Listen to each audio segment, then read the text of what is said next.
तो स्टूडेंट्स, तो बच्चों इस वीडियो में हम बात करेंगे यहाँ पे dual nature of radiation matter इस चैप्टर की, जो कि आपका महाराष्ट्र स्टेट बोर्ड का आई गेस 14 चैप्टर है, राइट? क्या लिखा हुआ है यहाँ पे? 14 चैप्टर है। और यहाँ पे भी हम लोग सीईटी के रिगार्डिंग एमसीक्यूज को डिस्कस करेंगे। तो पहले तो हम कुछ फॉर्मूले जो है यहाँ पे मैं आपको बता दूंगा, फॉर्मूले का मतलब क्या है वो बता दूंगा, उसके बाद फिर हम क्वेश्चंस पे आते हैं।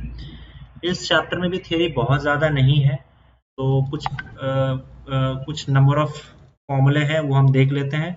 बहुत ज़्यादा नहीं है तो बहुत सारी चीज़ें नहीं होंगी, फटाफट मोस्ट प्रॉब्ली हो जाएगा।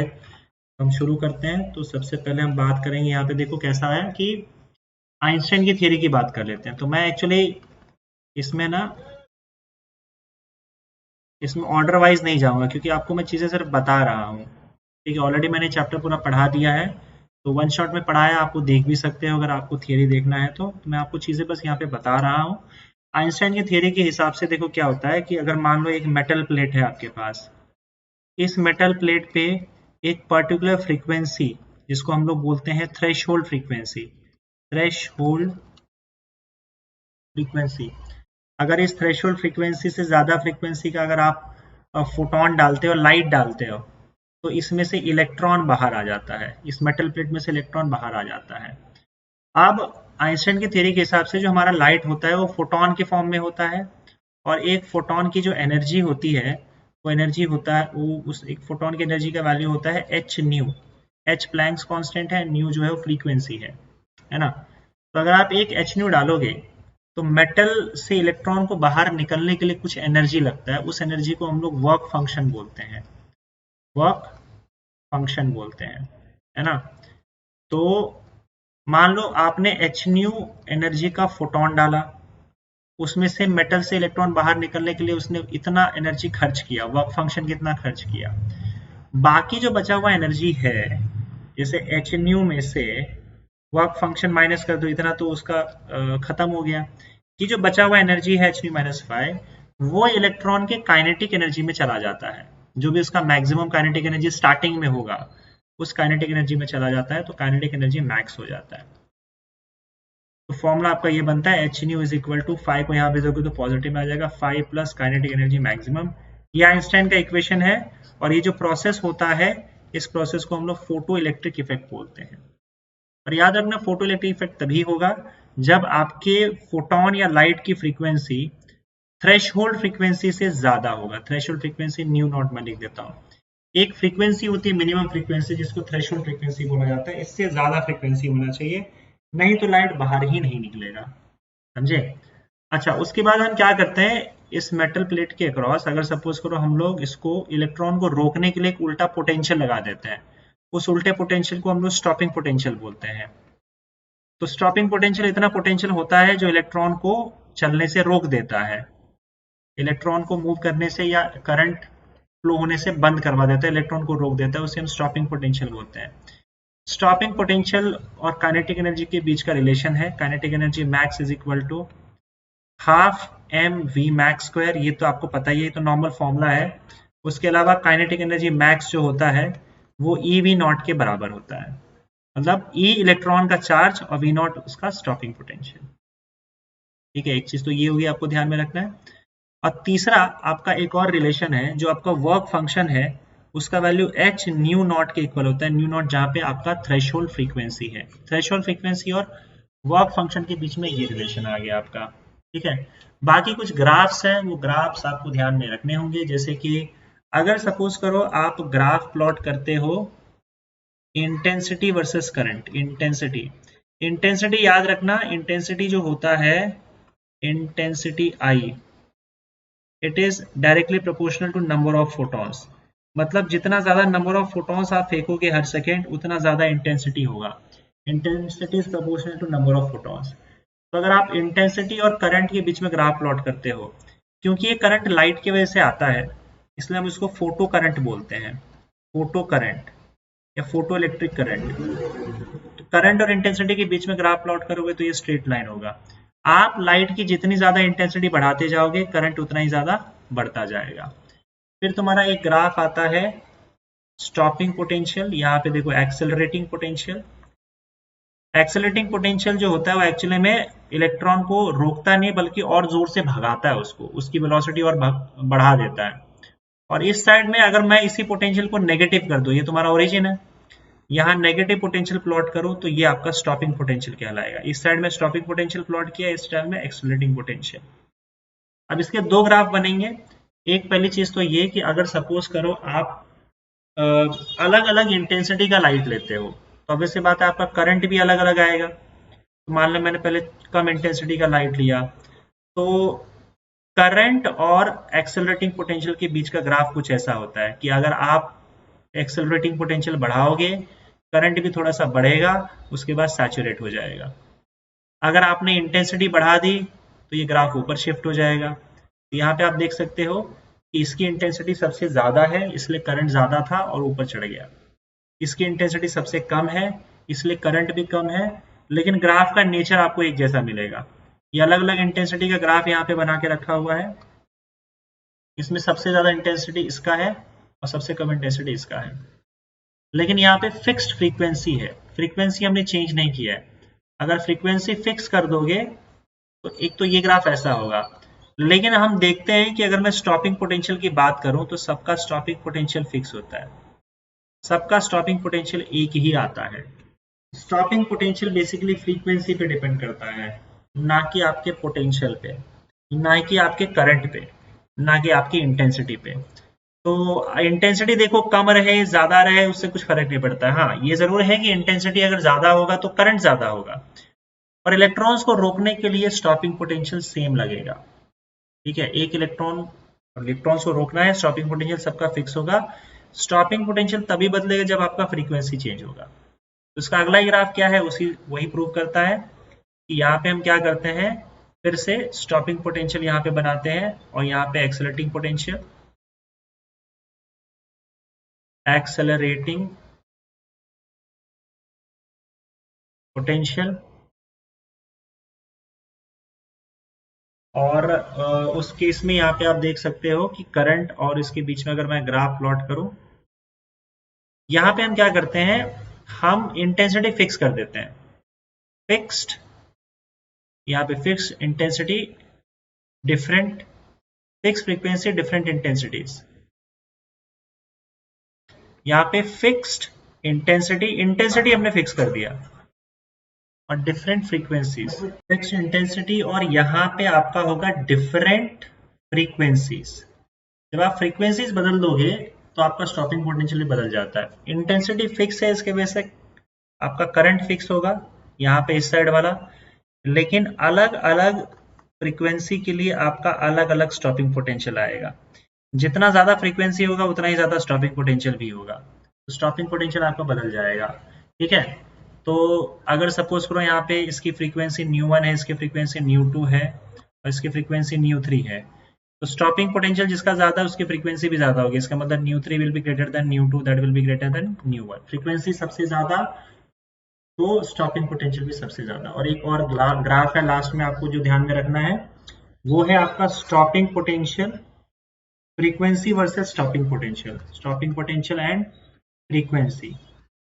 इसका ग्राफ स्ट्रेट लाइन है, फ्रीक्वेंसी और स्टॉपिंग पोटेंशियल डायरेक्टली प्रोपोर्शनल होते हैं, और ये जहाँ पे ग्राफ टच करता है फ्रीक्वेंसी के एक्सिस पे वो आपका थ्रेशोल्ड फ्रीक्वेंसी होता है, ये आपका थ्रेशोल्ड फ्रीक्वेंसी है। एक तो ये कॉन्सेप्ट है। दूसरा आपका डी ब्रॉगली वेवलेंथ का कॉन्सेप्ट है, डी ब्रॉगली वेवलेंथ। तो जैसे आइंस्टाइन ने कहा कि लाइट जो है वो फोटोन यानी कि पार्टिकल जैसा बिहेव करता है, वैसे डी ब्रॉगली ने कहा कि पार्टिकल्स भी वेव की तरह बिहेव कर सकता है, और वो उसको मैटर वेव कहा गया। और उसने मैटर वेव का जो वेवलेंथ है जिसको हमने डी ब्रॉगली वेवलेंथ कहा, उसका फॉर्मूला होता है h/p, और lambda is equal to h/m into v, mass into velocity. ठीक है, इसके और भी इक्वेशन से आपको ध्यान में रखना है। अगर मैं काइनेटिक एनर्जी के टर्म्स में बात करूं तो lambda is equal to h/√2mE होता है, जहां पे E आपका क्या है, काइनेटिक एनर्जी है। E is nothing but kinetic energy. अब E का अलग अलग फॉर्मूला हो सकता है, जैसे अगर मान लो फॉर चार्ज पार्टिकल की बात करूं, for charge particle in potential V, अगर potential difference V potential difference V में एक चार्ज पार्टिकल भाग रहा है, तो उसके लिए काइनेटिक एनर्जी का फॉर्मूला होता है Q इंटू वी। तो इसका मतलब आपका लैम्डा का वैल्यू क्या हो जाएगा, h upon under root 2m/q_v। ठीक है। फॉर इलेक्ट्रॉन, अगर इलेक्ट्रॉन की बात करें हम लोग, तो इलेक्ट्रॉन का Q का वैल्यू E होता है और E का वैल्यू 1.6 इंटू 10⁻⁻19 कूलम होता है। तो आपका लैम्डा का वैल्यू क्या हो जाएगा, h upon under root 2m/eV हो जाएगा, है ना। अगर तुम सबका वैल्यूज डाल दो तो यहाँ पे आपको वैल्यू मिल जाएगा 1.2228 होता है। Yes 1.228 upon under root v. Potential तो कुछ भी हो सकता है ना, बाकी सब कुछ कांस्टेंट है, पोटेंशियल कांस्टेंट नहीं है। ये नैनोमीटर में होता है, लैम्डा आपका ये नैनोमीटर में हो जाता है। ठीक है। और इस केस में अलग अलग और भी केसेस हैं, लेकिन अब पता नहीं उसके क्वेश्चंस आएंगे कि नहीं, पर फिर मैं बता देता हूँ आपको। अगर सपोज करो गैस मॉलिक्यूल्स की बात की जाए, तो गैस मॉलिक्यूल्स में काइनेटिक एनर्जी का फॉर्मूला क्या आता है, आपको पता है काइनेटिक एनर्जी ई का फॉर्मूला क्या होता है, 3/2 kBt। 3/2 kBt ये काइनेटिक एनर्जी का फॉर्मूला गैस मॉलिक्यूल्स के लिए।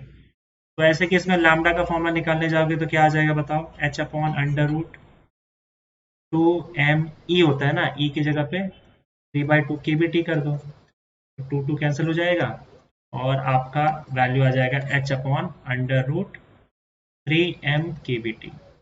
बस ये फॉर्मूले हैं। एक और फॉर्मूला आपको याद में रखना है कि आपका जो एनर्जी होता है पार्टिकल का, वो mc² के इक्वल होता है, आइंस्टाइन का इक्वेशन है। ठीक है। फोटोन के लिए भी यूज, ये फोटोन के लिए किसी के लिए भी यूज कर सकते हो, ये E is equal to mc²। तो ठीक है, चलेगा। यहाँ पे सारे फॉर्मूले लिस्ट हो चुके हैं, सारी चीजें मैं आपको बता चुका हूँ। और अब सीधा क्वेश्चन पे चलते हैं। तो ये पहला क्वेश्चन आपके सामने है, light of wavelength lambda and intensity I falls on photosensitive material if n photoelectrons मतलब वही जो इलेक्ट्रॉन्स एमिट होते हैं, are emitted each with kinetic energy E, and then. अब देखो एक चीज और मैं आपको शायद यहाँ पे बताना भूल गया, फोटोन का यहाँ पे लिख देता हूँ मैं। फोटोन का जो एनर्जी होता है, वो एनर्जी का फॉर्मूला क्या होता है, E इज इक्वल टू, यहाँ पे रुको, E is equal to h nu मैंने बताया। अब एक और फॉर्मूला होता है nu is equal to c by lambda. Nu is equal to c by lambda. Nu is equal to c by lambda मतलब फ्रीक्वेंसी का फॉर्मूला होता है सी बाय लैम्डा। ई का एक और फॉर्मूला आ जाएगा एच सी बाय लैम्डा। बात simple है कि एनर्जी जो है वो डायरेक्टली प्रोपोर्शनल टू फ्रीक्वेंसी होता है और इनवर्सली प्रोपोर्शनल टू वेवलेंथ होता है। और फ्रीक्वेंसी और वेवलेंथ को देखोगे तो फ्रीक्वेंसी और वेवलेंथ आपस में इनवर्सली प्रोपोर्शनल है, मतलब फ्रीक्वेंसी ज्यादा वेवलेंथ कम, वेवलेंथ ज्यादा फ्रीक्वेंसी कम। यहाँ पे देखो फ्रीक्वेंसी ज्यादा, फोटोन की एनर्जी ज्यादा, वेवलेंथ ज्यादा, तो फोटोन का एनर्जी कम हो जाएगा। चलो अब चलते हैं क्वेश्चन पे। तो इन्होंने क्या बोला है कि देखो क्वेश्चन में क्या है कि एक वेवलेंथ लैम्डा का वेवलेंथ जो होता है, लैम्डा वेवलेंथ और आई इंटेंसिटी का लाइट फोटो सेंसिटिव मटेरियल पे पड़ता है और उसमें से n फोटो इलेक्ट्रॉन्स बाहर निकलते हैं।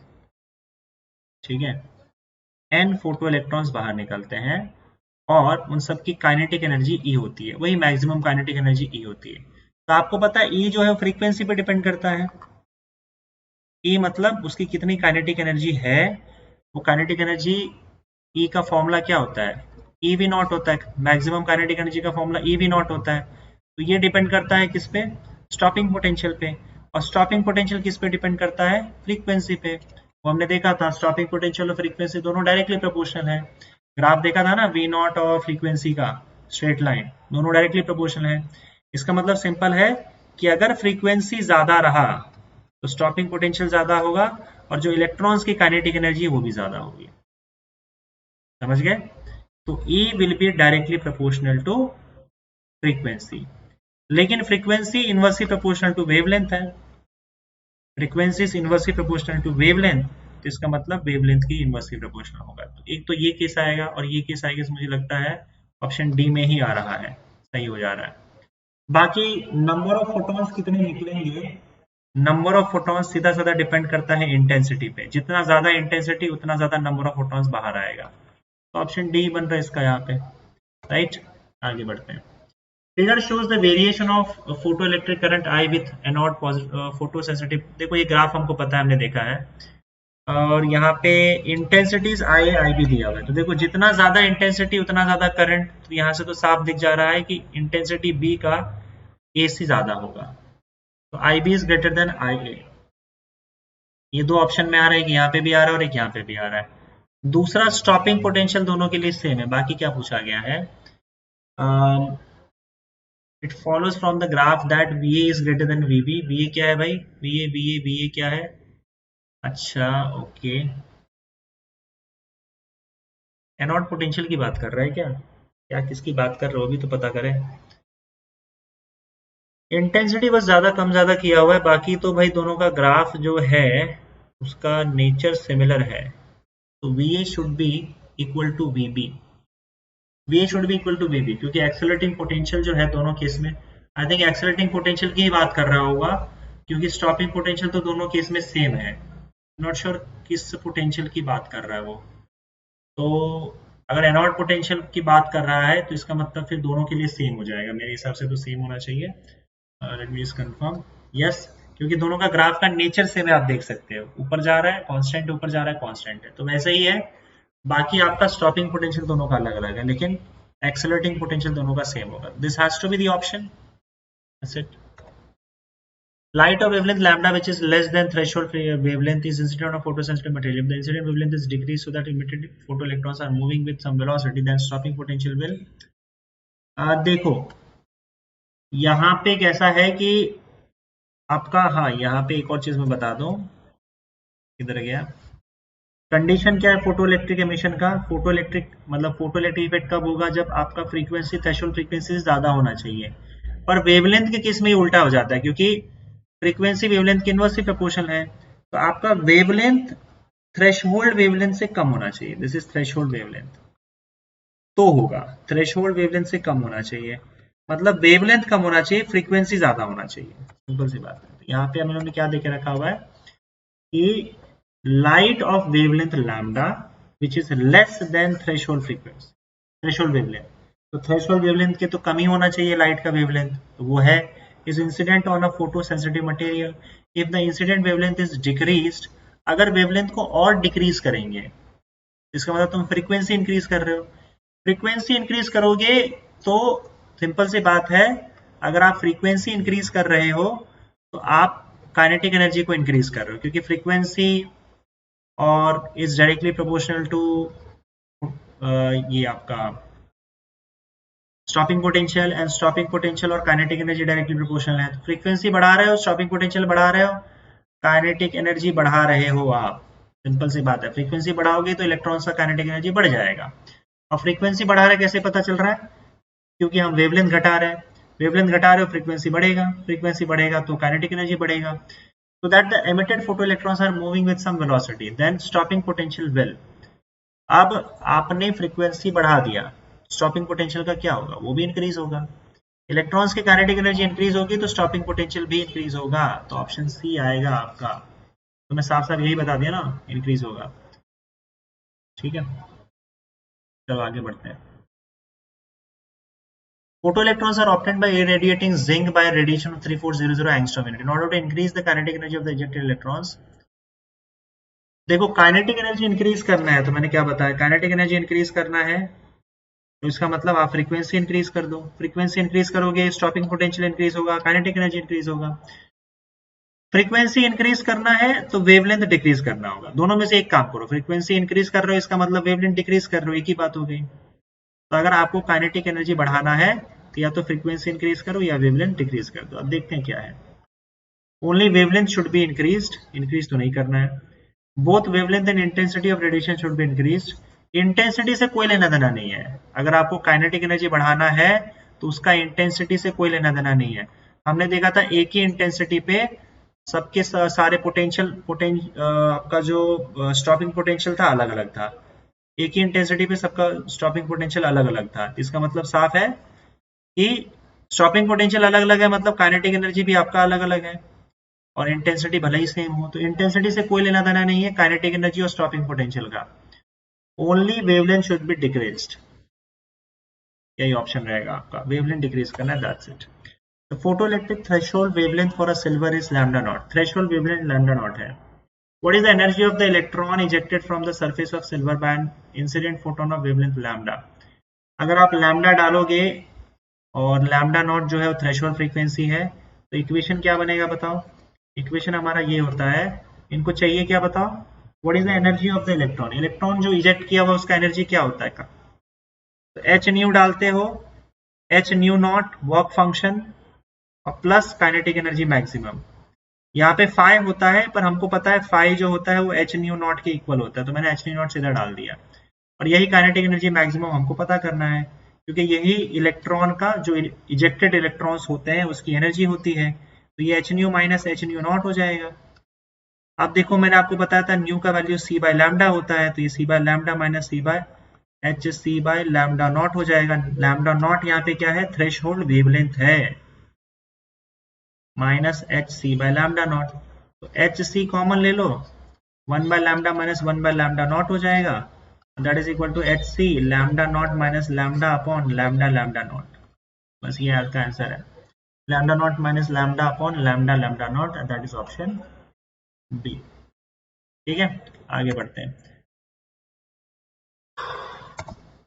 E1 is the kinetic energy of the photoelectrons emitted from a surface when the light of frequency nu is incident on it. If the frequency of the incident light is doubled and E2 is the corresponding kinetic energy, then अच्छा ठीक है, देखो अगर आपने metal plate को fix रखा है तो वर्क फंक्शन भी फिक्स होगा।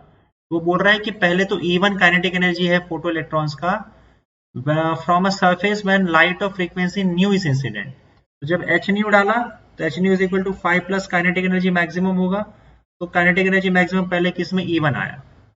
फिर उसने क्या बोला कि if the frequency of incident light is double, तो मतलब 2h न्यू हो जाएगा, फ्रीक्वेंसी डबल करोगे तो 2h न्यू आ जाएगा। ऐसे केस में वर्क फंक्शन तो मटेरियल सेम है, मेटल सेम है, तो वर्क फंक्शन चेंज नहीं होगा। तो ऐसे केस में आपका ये E0 E2 हो जाएगा। तो E2 का वैल्यू क्या होगा बताओ? तो यहाँ से अगर आप E1 निकाल लोगे तो E1 का वैल्यू आपको मिलेगा h न्यू माइनस 5, और यहाँ से आप E2 निकालोगे तो h new 2h nu minus 5। तो E2 is greater than E1, simple. E2 is greater than, अच्छा E2 is greater than 2E1 लिखा हुआ है। 2E1, तो एक काम करो यहाँ पे आप E2 is greater than E1 सीधा नहीं लिखा है ना, एक काम करो इसको सॉल्व कर लो, ऊपर से पाई का वैल्यू निकाल के इसमें डाल दो। देखो यहाँ से 1 और 2, फ्रॉम 1 ऊपर से 5 का वैल्यू निकालो, फ्रॉम 1 5 इज इक्वल टू क्या हो जाएगा? एच न्यू माइनस E1, और इसको उठा के इक्वेशन 2 में डाल दो। इक्वेशन 2 में डाल दोगे तो क्या हो जाएगा? E2 is equal to 2h nu minus 5 का वैल्यू क्या है? Minus h nu plus E1। तो E2 will be equal to E1 plus h nu हो जाएगा। ठीक है, अब E2 is equal to H1 plus, और आपके पास रिलेशन क्या है? E2 is equal to 2E1, तो नहीं हो पा रहा है, नहीं हो रहा है। E2 is equal to E1 भी नहीं होगा, and E2 is less than 2E1। E2 is less than 2E1। अगर मैं 2E1 की बात करूं तो 2h न्यू हो जाएगा। फंसा दिया यार, कैलकुलेशन फंसा दिया। तो एक काम करो 2E1 निकालो, दो ऑप्शन ए और ऑप्शन डी में 2E1 दिया हुआ है, तो सबको हटा दो, रहने दो। तो तुम पहले 2E1 ही निकाल लो, फिर देखा जाएगा। 2E1 निकाल लो, इक्वेशन 1 को 2 से मल्टीप्लाई कर दो, इक्वेशन 1 जो दिख रहा है ना उसको 2 से मल्टीप्लाई कर दो, तो क्या हो जाएगा? 2E1 is equal to 2h nu minus 2phi। इसको आप ऐसे लिख दो, 2E1 is equal to 2h nu minus 5 minus 5 minus 5 minus 5 minus 2phi हो जाएगा। और ये 2h न्यू माइनस 5 जो है वो आपका E2 है। तो 2E1 is equal to E2 minus 5। इसका मतलब E2 क्या होगा बताओ? E2 will be equal to 2E1 plus 5। तो E2 जो है 2E1 से भी बड़ा है, E2 is greater then 2E1, क्योंकि 2E1 में कुछ ऐड करोगे तो E2 मिलेगा। तो ये आपका ऑप्शन ए आ जाएगा। देखो अगला question, wavelength lambda e of an electron and lambda p of a photon और इलेक्ट्रॉन का वेवलेंथ दोनों का एनर्जी सेम है ई, तो इनके बीच का रिलेशन दोनों के वेवलेंथ के बीच का देखना है। तो दोनों का वेवलेंथ लिख दो पहले। लैम्डा का फॉर्मूला हमने बताया था पार्टिकल के लिए h upon root of 2 MeV, तो यहाँ पे आ जाएगा h upon under root 2 m electron का मास इंटू ई। और फोटोन के केस में वेवलेंथ कैसे निकालोगे, तो फोटोन के केस में फॉर फोटोन पहले एनर्जी का फॉर्मूला यूज कर लो, E is equal to h C by lambda. H nu होता है और एच सी बाय लैम्डा होता है, तो लैम्डा किसका, फोटोन का। तो एक काम करो, इसको उठा के इक्वेशन 1 में डालो, दोनों का रिलेशन आपको मिल जाएगा। पुट इन इक्वेशन, क्योंकि दोनों का एनर्जी सेम है ना, तो दोनों का एनर्जी ई ही होगा, तो लैम्डा ई का वैल्यू क्या हो जाएगा, h upon under root 2me into e का value h C by lambda p. दोनों तरफ स्क्वायर कर दोगे तो लैम्डा ई का square is equal to h square upon 2me h c upon lambda p ऊपर चला जाएगा। तो देखो बाकी सब कुछ तो कांस्टेंट है, lambda e square is proportional to lambda p आ जाएगा। Lambda e square is equal proportional to lambda p, या फिर lambda p proportional to lambda e square, एक ही बात हो गई, और ये आपका ऑप्शन सी आ जाएगा। The work function for a metal is 3.6 electron volt. Work function 3.6 electron volt है, and threshold frequency इसका मतलब threshold wavelength बोला है, lambda not बोला है, threshold wavelength is 36000 angstrom minute. Work function for another metal, ये phi 1 ले लो और lambda not 1 ले लो। तो work function for another metal मतलब phi 2 इज इक्वल टू आपका आ जाए 1.8 इलेक्ट्रॉन वोल्ट। तो threshold wavelength lambda naught O2 for the metal is, ये क्या होगा। वेल द वर्क फंक्शन देके रखा हुआ है, थ्रेशोल्ड वेवलेंथ देके रखा हुआ है। अच्छा ये तो सिंपल है यार, ये तो phi का वैल्यू ही है ना, phi is equal to h nu naught, phi is equal to h c by lambda not.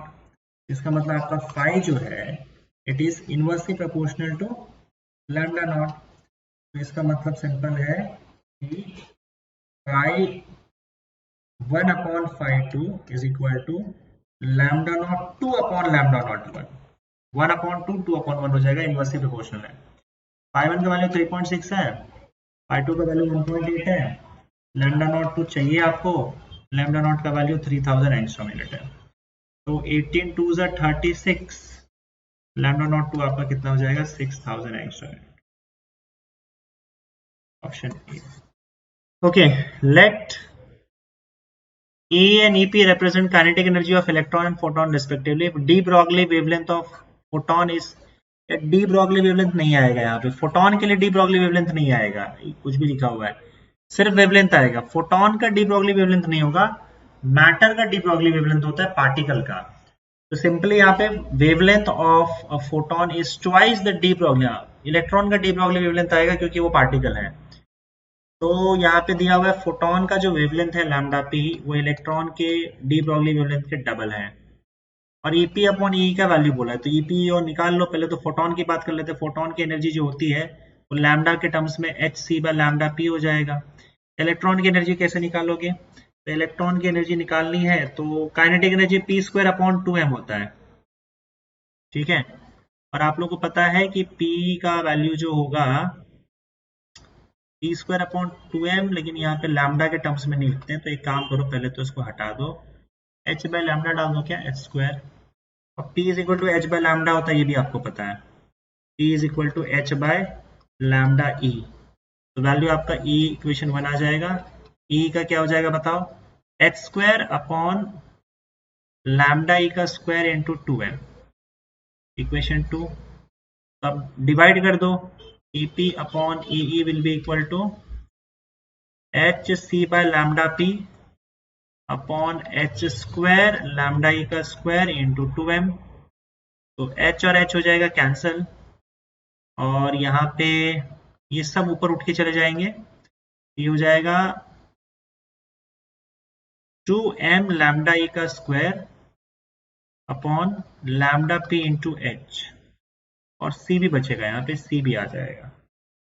अब आप लोग को पता है कि यहाँ पे लैम्डा, देखो ये इक्वेशन सॉल्व कर लो, यूज कर लो, lambda p is equal to 2 तो फिर आपको ई पी अपॉन ई का वैल्यू क्या मिल जाएगा, 2m लैम्डा ई का स्क्वायर सी अपॉन लैम्डा पी की जगह पे 2 लैम्डा ई डाल दो, 2 लैम्डा ई इंटू एच, तो 2 कैंसिल हो जाएगा, लैम्डा ई कैंसिल हो जाएगा, यहाँ पे m lambda e c by h हो जाएगा। इस एच के नीचे m c upon h, h के नीचे आप लैम्डा ही ले आओ, कोई दिक्कत नहीं है। अब लैम्डा अपॉन एच जो होता है वो होता है मोमेंटम, तो ये हो जाएगा मोमेंटम, तो that will be equal to m c upon, momentum क्या होता है, मास इनटू वेलोसिटी, तो ये कट, मान लिया आपका सी बाई वी आंसर आ जाएगा, c upon v, v is velocity of electron, electron की वेलोसिटी सी बाई 100 देके रखा हुआ है, में डाल दो फिर सी अपॉन 100, 100 ऊपर चला जाएगा, that is equal to 10⁻², option सी आ जाएगा। ठीक है, आगे बढ़ते हैं। तो इसी टाइप के क्वेश्चंस होंगे, और क्या बस घुमाए फिराया, घुमाना फिराना है, एक फॉर्मूला तो फिक्स है, बस उसी को घुमाना फिराना है। अब देखो यहाँ पे क्या दिया था, light of wavelength lambda is incident on the surface of metal of work function phi and emits the electron, the maximum velocity of the electron emitted is, तो देखो आपने एच फॉर्मूला आपका क्या, h nu is equal to 5 plus kinetic energy maximum,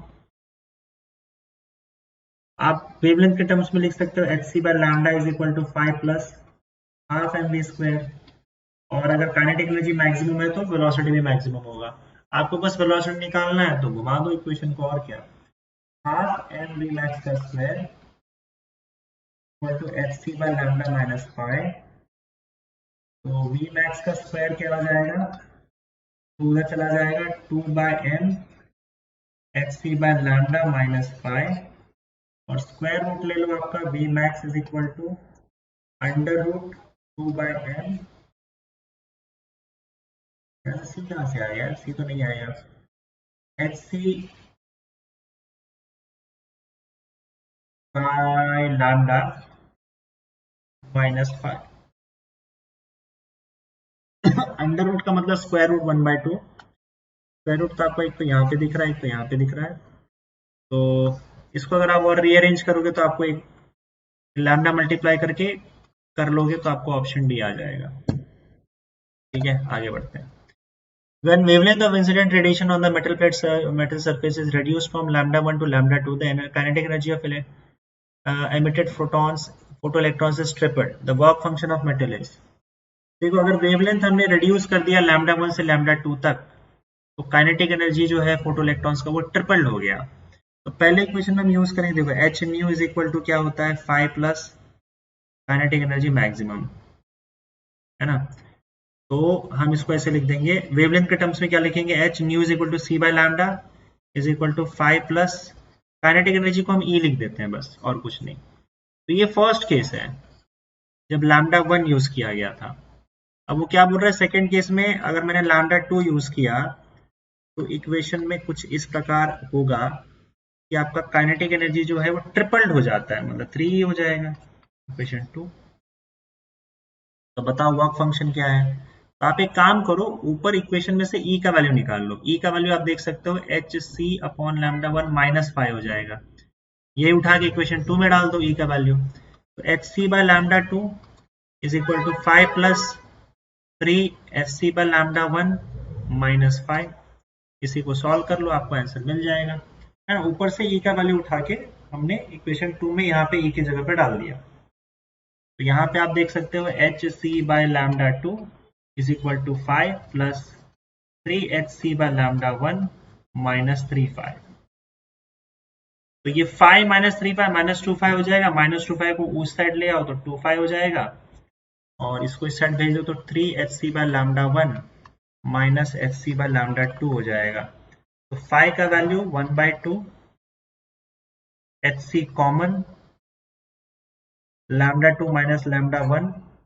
नहीं lambda 2 3 lambda 2 minus lambda 1 upon lambda 1 lambda 2, तो बस यहाँ पे मैथमेटिक्स है और कुछ नहीं, सिंपल है, ये आपका आंसर होगा। तो आप देख लो 3 lambda 2 minus lambda 1 upon lambda 1 lambda 2, और ये अब मुझे तो ऑप्शन बी दिखाई दे रहा है।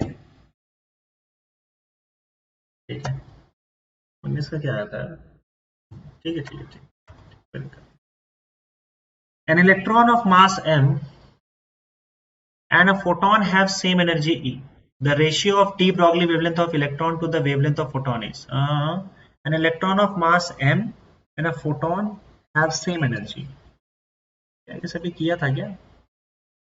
इलेक्ट्रॉन और फोटोन दोनों की एनर्जी सेम है, तो डी ब्रॉगली वेवलेंथ इलेक्ट्रॉन, अच्छा, de wavery of electron, de Broglie wavelength of electron and to the wavelength of photon क्या होगा? एनर्जी सेम है। तो अब देखो यहाँ पे क्या कर सकते हो, इलेक्ट्रॉन का आप लिख सकते हो de Broglie wavelength h upon under root 2me। Photon की एनर्जी क्या लिख सकते हो? फोटोन की एनर्जी, एनर्जी लिखना नहीं है वैसे, आपको ये रेशियो ही निकालना है ना। हाँ तो निकल आएगा, फिर क्या टेंशन है। तो ये तो सीधा कर दो ना, lambda E upon lambda p कर दो। लैम्डा पी का value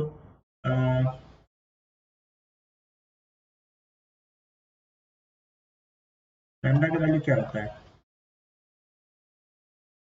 E is equal to h c by lambda होता है फोटोन का। तो लैम्डा पी का वैल्यू क्या हो जाएगा? H c by E. तो ये एच सी बाई ई हो जाएगा। ठीक है, यहाँ से आप देख सकते हो h और h तो हो जाएगा कैंसिल, और ये e ऊपर पहुंच जाएगा, तो ये हो जाएगा e अपॉन सी अंडर रूट 2me। देखो अरेंज कर दो, g कहाँ से आ गया इसमें, कुछ भी डाल दिया। इसको आप अगर अंदर ले लोगे सब कुछ, तो ये ऊपर ई स्क्वायर हो जाएगा, नीचे सी स्क्वायर हो जाएगा, 2me हो जाएगा, e और e हो जाएगा एक बार कैंसिल।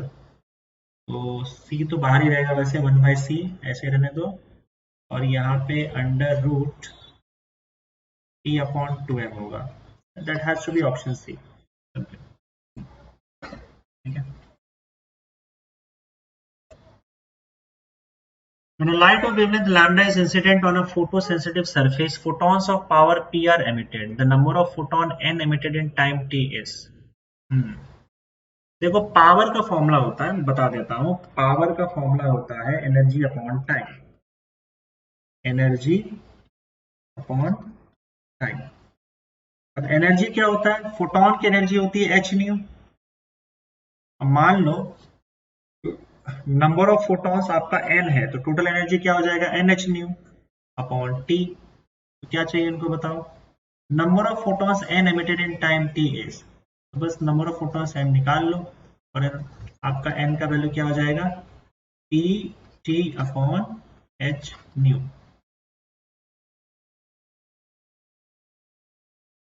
पावर के टर्म्स में ही बोला है ना, number of photons n is nothing but pt upon h new.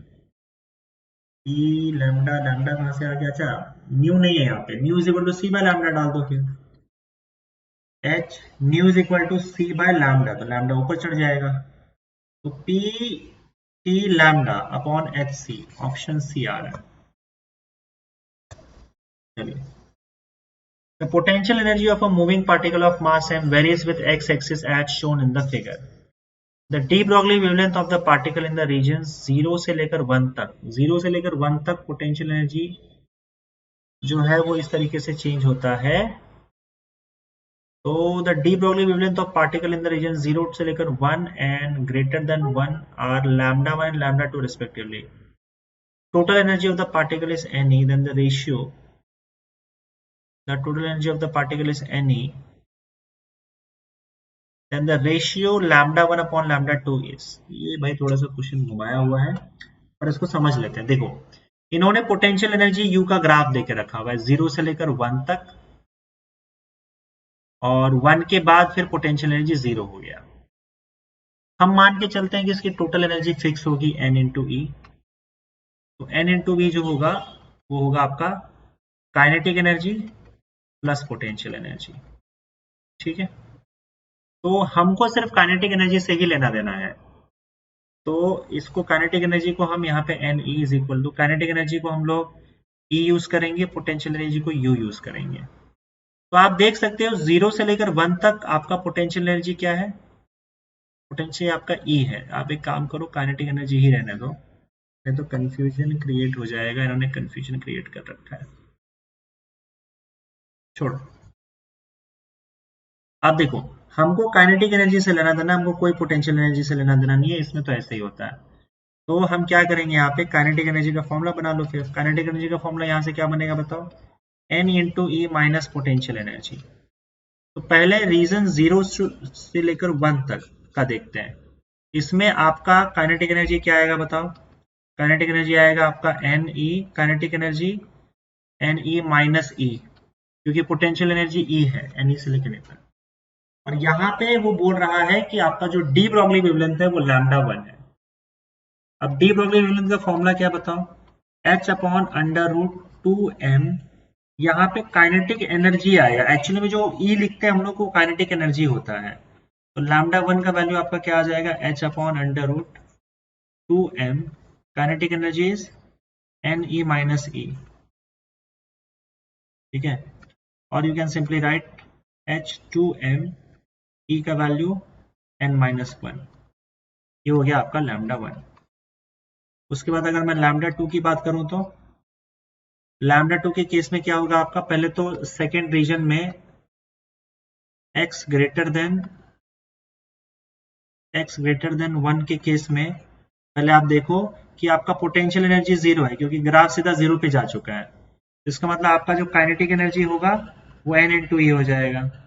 इस केस में आपका वेवलेंथ लैम्डा 2 है, lambda 2 will be equal to h upon under root 2m into n E हो जाएगा, क्योंकि काइनेटिक एनर्जी एन ई है। तो अब इक्वेशन 2 आ गया, लैम्डा 1 को लैम्डा 2 से डिवाइड कर दो, तो लैम्डा 1 अपॉन लैम्डा 2 में लैम्डा 1 में h कट जाएगा, यहाँ से भी h कट जाएगा, ये ऊपर चला जाएगा, वो नीचे आ जाएगा, तो अंडर रूट आ जाएगा आपका 2m n E upon 2m n minus 1 into E. तो बाकी सब तो हो जाएगा कैंसिल, बस under root n upon n minus 1 बच जाएगा और ऑप्शन सी आ जाएगा। ये थोड़ा घुमाया क्वेश्चन था। बाकी देखते हैं यहाँ पे क्या है, photo electrons are emitted when photons of energy 4.2 electron volt are incident on a photosensitive metallic sphere of radius 10 cm and work function 2.4 electron volt. The number of photoelectrons emitted before the emission is stopped is, okay, work function है photo electrons emitted when photon की energy दी हुई है उस, तो आपको क्या करना है, चलो ठीक है देख लेते हैं यहाँ पे। एक स्फीयर है, उसका रेडियस आपको देके रखा हुआ है, and that radius is 10 centimetre. 10 centimetre का मतलब होता है 10 इंटू 10⁻² मीटर। वेरी गुड, बढ़िया। Photo electrons emitted when photons of energy 4.2 electron volt, मतलब h nu is equal to 5 plus kinetic energy maximum, ये हमारा फॉर्मूला होता है। तो इन्होंने क्या बोल के रखा है कि फोटोन की जो एनर्जी है वो 4.2 इलेक्ट्रॉन वोल्ट है, इलेक्ट्रॉन वोल्ट में फिलहाल निकाल लेते हैं, और वर्क फंक्शन 2.4 इलेक्ट्रॉन वोल्ट है। नंबर ऑफ फोटॉन्स कितने एमिट होंगे, तो पहले तो एक काम करते हैं, काइनेटिक एनर्जी निकाल लेते हैं यहाँ से। काइनेटिक एनर्जी अगर आप निकालोगे तो आपको कितना मिल जाएगा, 4.2 माइनस 2.4, 4.2 माइनस 2.4 करोगे तो क्या आएगा, 4.2 minus 2.4, this will give you 1.8। तो अब आपके पास काइनेटिक एनर्जी जो है वो 1.8 इलेक्ट्रॉन वोल्ट का है, इतनी काइनेटिक एनर्जी है।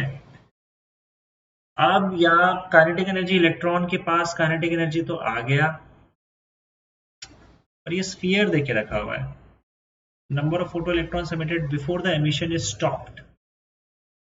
एमिशन स्टॉप करने के लिए क्या करोगे, इसका पोटेंशियल जो है, इसका पोटेंशियल मतलब जो जितना इलेक्ट्रॉन्स का काइनेटिक एनर्जी है उतना इसका पोटेंशियल भी कर दो स्फीयर का, तो स्फीयर का जो पोटेंशियल होगा वो स्टॉपिंग पोटेंशियल का काम करेगा।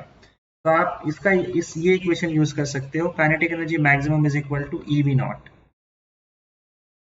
ठीक है।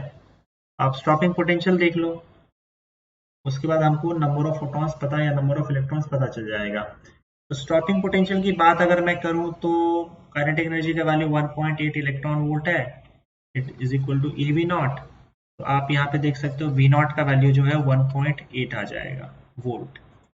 1.8 वोल्ट स्टॉपिंग पोटेंशियल है, ठीक है। अब इसकी वजह से चार्ज कितना लगेगा, चार्ज और चार्ज का इलेक्ट्रॉन कितना लगेगा, दोनों निकाल लेते हैं। तो एक ये जो स्टॉपिंग पोटेंशियल है वो स्फीयर का पोटेंशियल है। स्फीयर का जो पोटेंशियल होता है उसका फॉर्मूला होता है 1/4πε0 q by q, total charge है इसके ऊपर, बाय आर स्क्वायर, समझे। तो इतना स्टॉपिंग पोटेंशियल सरफेस पे स्फीयर पे होना चाहिए ताकि सारा इलेक्ट्रॉन्स रुक जाए। Kinetic energy maximum is equal to E V not.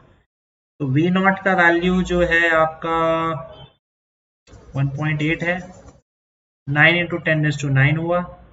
Q का वैल्यू हमको यहाँ से ढूंढना है, आर स्क्वायर मतलब 10 इंटू 10⁻² का स्क्वायर। तो ये हो जाएगा आपका 1.8 मतलब 9 1 9 9 0.2 0.2 9 2 से 18 होता है ना, 0.2 इज इक्वल टू 10⁹ अपॉन, देखो 10⁻⁻1 होगा, तो 10⁻1 होगा, उसका स्क्वायर करोगे तो 10⁻² हो जाएगा। तो 2 इंटू 10⁻³ हो जाएगा आपका, इज इक्वल टू 10⁹ तो यहाँ से आपको Q का पता चल जाएगा, 9 और ऐड कर दो, 2 इंटू 10⁻12 कूलम। इतना तो चार्ज है। इतने चार्ज को बेसिकली फिर आप समझ लो रोकना है, उसके लिए इलेक्ट्रॉन्स कितना लगेगा। तो चार्ज और नंबर ऑफ इलेक्ट्रॉन्स का रिलेशन सीधा है Q is equal to n ही, हमने इलेक्ट्रोस्टैटिक्स में पढ़ा है ये चीज। तो एन का वैल्यू क्या हो जाएगा, Q अपॉन ए, क्योंकि एक इलेक्ट्रॉन पे चार्ज जो होता है वो, एक इलेक्ट्रॉन पे जो चार्ज होता है वो E होता है, नंबर ऑफ इलेक्ट्रॉन से मल्टीप्लाई कर दो टोटल चार्ज आ जाएगा आपका। अगर आप ये देखने जाओगे तो Q का वैल्यू 2 इंटू 10⁻12 अपॉन E का वैल्यू 1.6 इंटू 10⁻19, इसको सॉल्व कर लो तो आपको मिल तो जाएगा ही यहाँ पे वैल्यू। ये आपको मिलेगा 2 divided by 1.6 will give you 1.25 और इंटू 7 हो जाएगा, 1.25 इंटू 10⁻7 हो रहा है कि 8 हो रहा है, 2 डिवाइडेड बाय 1.6 इज 1.25, 12 12 12 9 10 12 12 ही आ रहा है यार, 10⁻1 10⁻2 10⁻3, अच्छा सॉरी सॉरी सॉरी इसमें गड़बड़ा गया, नहीं ठीक है, 10⁻3 आ रहा है, 9 यहाँ पे आएगा। इन लोगों का क्या आंसर आ रहा है चेक कर लेता हूँ मैं, ई दे रहे हैं इन लोग। 2 इंटू 10⁻11 अपॉन 1.8 इंटू 1.8 आ रहा है क्या, क्या बात कर रहे हो।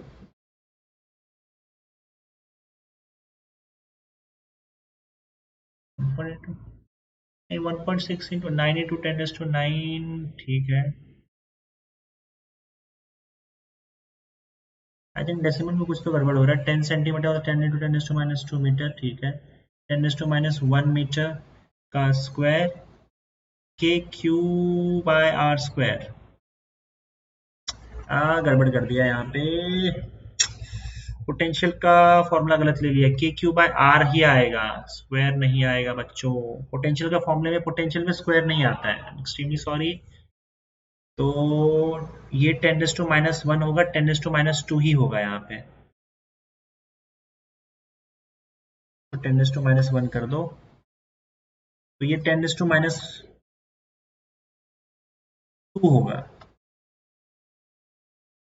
10⁻2 होगा, तो 9 2 11 हो जाएगा, तो यहाँ पे 10⁻11 आ जाएगा। पोटेंशियल का फॉर्मूला गलत यूज कर लिया था, नीचे आर स्क्वायर ने सिर्फ आर आता है,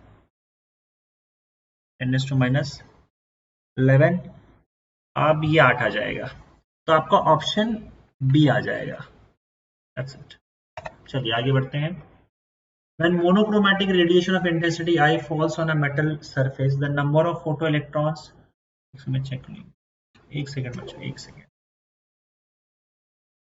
क्वेश्चंस रह गए, चलो ठीक है कर लेते हैं, 2-3 क्वेश्चंस करेंगे, उसके बाद इसी टाइप के क्वेश्चंस आएंगे, आपको आइडिया आ चुका है, फिर हम लोग नेक्स्ट टॉपिक पे चलेंगे। When monochromatic radiation of intensity I falls on a metal plate surface, The number of photoelectrons and their maximum kinetic energy are n and k respectively. When the intensity of radiation becomes too high, the number of emitted photoelectrons and their maximum kinetic energy will be. Intensity I, देखो intensity will be proportional to n, number of photons, पहली बात तो ये. और दूसरा आपका kinetic energy जो होता है वो इंटेंसिटी पे डिपेंड नहीं करता है, वो फ्रीक्वेंसी पे डिपेंड करता है. तो अगर इंटेंसिटी आपने 2i कर दिया तो नंबर ऑफ फोटॉन्स भी 2n हो जाएगा, और काइनेटिक एनर्जी k है तो बाद में भी k ही रहेगा. तो 2n और k, 2n और k, and that is option D. देखो काइनेटिक एनर्जी फ्रीक्वेंसी पे डिपेंड करता है इलेक्ट्रॉन का, ना कि इंटेंसिटी पे. हाँ, पर इंटेंसिटी से नंबर ऑफ फोटॉन्स जो है वो डायरेक्टली प्रोपोर्शनल है, तो वो डबल हो जाएगा. तो ऑप्शन डी आएगा इसका. सोचिए यहाँ पे लास्ट क्वेश्चन हम देख रहे हैं, यहाँ पे देखते हैं और उसके बाद फिर हम नेक्स्ट टॉपिक की ओर चलेंगे. इसमें एक क्वेश्चन बहुत ही कॉम्प्लिकेटेड था, उसको मैंने हटा दिया क्योंकि मुझे उसमें खुद ही बहुत सी चीजें वो क्लियर नहीं हुआ. ठीक है, उसका मैंने सोल्यूशन भी देखा तो उसमें भी चीजें एकदम ढंग से की हुई नहीं थी. तो मैं इस क्वेश्चन पे आ रहा हूँ डायरेक्ट. देखो kinetic energy of a proton is equal to E of a photon. अच्छा, kinetic energy of a proton is equal to energy E of a photon. Photon proton दोनों का काइनेटिक एनर्जी सेम है. Let lambda 1 be de Broglie wavelength of proton and lambda 2 be wavelength of photon. तो lambda 1 upon lambda 2 proportional to e raised to n है. तो ये तो हो जाएगा, इस हिसाब से हमने क्वेश्चन किया हुआ था. de Broglie wavelength of proton की अगर बात करें तो h upon under root 2m e आ जाएगा, और e is equal to h c by lambda 2 हो जाएगा, which is for, ये प्रोटॉन के लिए था और ये फोटोन के लिए था. दोनों को डिवाइड कर दो, सॉरी यहाँ पे से लैम्डा 2 आपको मिल जाएगा एच सी बाई ई, दोनों को डिवाइड कर दो तो लैम्डा 1 अपॉन लैम्डा 2 कितना आ जाएगा आपका, लैम्डा 1 का value h upon under root 2me, और यहाँ पे एच सी अपॉन ई. बाकी सब कुछ तो कांस्टेंट है e को छोड़ के, और ये e ऊपर चला जाएगा. तो आप क्या करो, एक कांस्टेंट ले लो बाकी सब कुछ को, और e upon under root E आ जाएगा. That is equal to constant into under root E. इसका मतलब lambda 1 upon lambda 2 will be proportional to e का स्क्वायर रूट, और you can write lambda 1 upon lambda 2 is proportional to e raise to 1/2. तो सीधा आपका answer जो है वो ए आ जाएगा. ठीक है, इस तरह से आप क्वेश्चन सॉल्व कर सकते हो. तो आपका ये चैप्टर भी हुआ खत्म. हम लोग बच्चों मिलेंगे नेक्स्ट चैप्टर में. Thank you very much.